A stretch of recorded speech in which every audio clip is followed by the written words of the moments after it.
ఈ మాత్రం సౌందర్యానికే ఇంత దాసుడు అయిపోయావే, ఇంతకన్నా లోకోత్తరమైన సౌందర్యాన్ని చూస్తే ఇంకేమైపోతావో.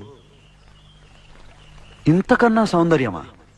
ఉండదు కాక ఉండదు. అరే ఉందనుకో ఏం చేస్తావు అంటున్నాను. అరే అనుకోవడానికి ఆస్కారమే లేదు అంటున్నా. అరే ఒకవేళ ఉంటే ఏం చేస్తావు అంటున్నాను.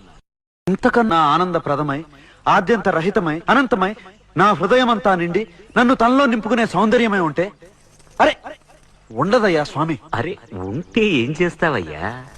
ఆ సౌందర్యానికే దాసోహం అంటాను. అయితేరా చూపిస్తాను. పద చూస్తాను.